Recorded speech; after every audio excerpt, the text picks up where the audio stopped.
देखिए काम को सलाम है, काम को सलाम करते हैं सर। एलजी तो पहले भी थे, एलजी कोई पहली बार नहीं है, लेकिन सारा अधिकार एलजी को दे दें ऐसा नहीं होता। हर किसी का एक हक होता है। एक सरकार एक प्रोटोकॉल के हिसाब से चलती है, तो वो रूल तोड़ा जा रहा है, वो रूल तोड़ना नहीं चाहिए। देखिए दिल्ली के काम तो जब से केजरीवाल जी आए हैं तब से अच्छे ही हो रहे हैं, मगर इसमें और जो भी कमियां हमें लग रही थी उसमें और अच्छा करने की कोशिश कर रहे हैं। तो अध्यादेश पारित होगा तो जरूर काम अच्छे होंगे।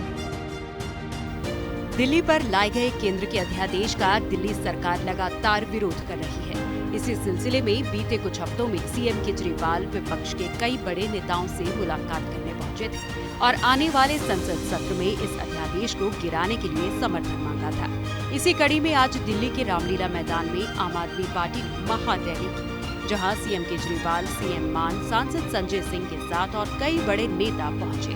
रैली में भारी संख्या में आम जनता को जुड़ने का भी आह्वान किया गया था और दिल्ली की जनता बढ़ चढ़कर आपकी इस महारैली में पहुंची थी।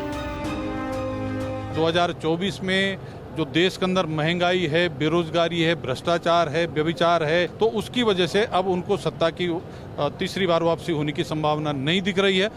ये केंद्र सरकार को बिल्कुल बंद करना चाहिए। जितना उन्होंने कर रखा सब बेकार कर रखा, सब इतनी पब्लिक परेशान है। जी, केंद्र ने सुप्रीम कोर्ट का अपमान किया है। अगर इस तरह से फैसले नहीं माने जाएंगे और एक चुनी हुई सरकार, एक केंद्र सरकार अगर इस तरह का उल्लंघन करेगी, आम जनता पे मुझे लगता है इसका बहुत बुरा असर होगा।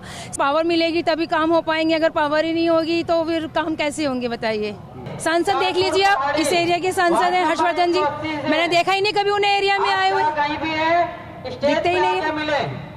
देखिए दिल्ली के काम तो जब से केजरीवाल जी आए हैं तब से अच्छे ही हो रहे हैं। दिल्ली बिल्कुल भी सुरक्षित नहीं है और इस चीज़ का एलजी साहब को इस चीज़ के लिए इस्तीफा देना चाहिए और एलजी साहब को इस चीज़ के को एक्सेप्ट करना चाहिए कि मुझसे गलती हो रही है, मैं दिल्ली की व्यवस्था को नहीं संभाल पा रहा हूँ, दिल्ली की महिलाओं को सुरक्षा नहीं दे पा रहा हूँ और अपनी इस गलतियों को मैं स्वीकार करता हूँ और मैं इस्तीफा देता हूँ।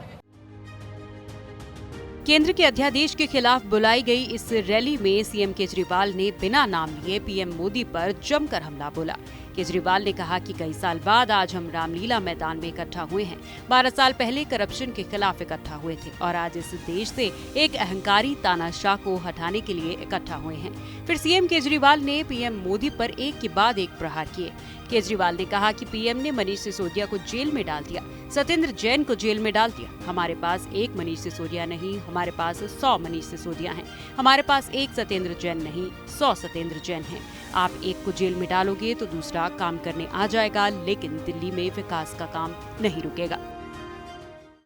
अब लोग प्रधानमंत्री जी से पूछने लगे हैं कि केजरीवाल ने इतना काम कर दिया, आपका काम कहाँ है? तो अब मोदी जी ने तय किया मैं केजरीवाल को काम नहीं करने दूंगा। उन्होंने मनीष सिसोदिया को उठा के जेल में डाल दिया। उनको लगा मनीष सिसोदिया को जेल में डालने से शिक्षा के काम रुक जाएंगे। उन्होंने सत्येंद्र जैन को उठा के जेल में डाल दिया। उनको लगा सत्येंद्र जैन को जेल में डालने से मोहल्ला क्लिनिक बंद हो जाएंगे, अस्पताल बंद हो जाएंगे। मैं प्रधानमंत्री जी को बोलना चाहता हूं, हमारे पास एक मनीष सिसोदिया नहीं है, हमारे पास 100 मनीष सिसोदिया हैं। हमारे पास एक सत्येंद्र जैन नहीं है, हमारे पास 100 सत्येंद्र जैन हैं।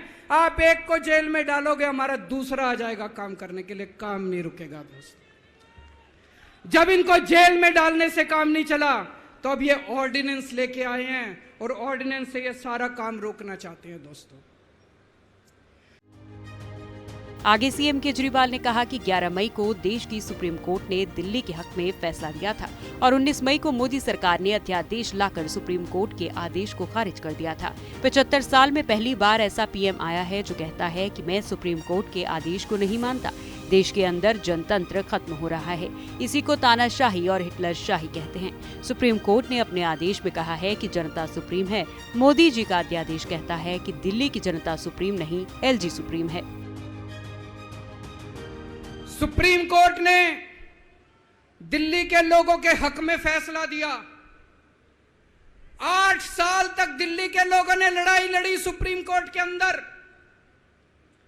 सुप्रीम कोर्ट में हमारे वकील अभिषेक मनु सिंघवी साहब ने दिल्ली के लोगों की तरफ से लड़ाई लड़ी।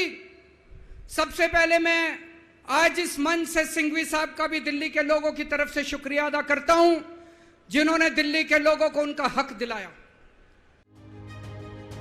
इस दौरान राज्यसभा सांसद कपिल सिब्बल ने भी केजरीवाल सरकार का समर्थन किया। इस दौरान इस महारैली में पहुंचे राज्यसभा सांसद कपिल सिब्बल ने भी केजरीवाल सरकार का समर्थन किया और कहा कि वक्त आ गया है कि सभी विपक्षी दलों को एकजुट होकर मोदी जी का सामना करना होगा।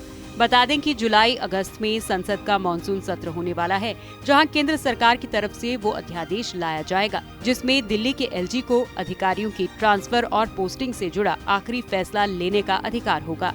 इस अध्यादेश को गिराने के लिए सीएम केजरीवाल ने भी पूरी तरह कमर कस ली है। अब इंतजार है मॉनसून सत्र का, जो इस अध्यादेश की वजह से हंगामेदार रहने वाला है।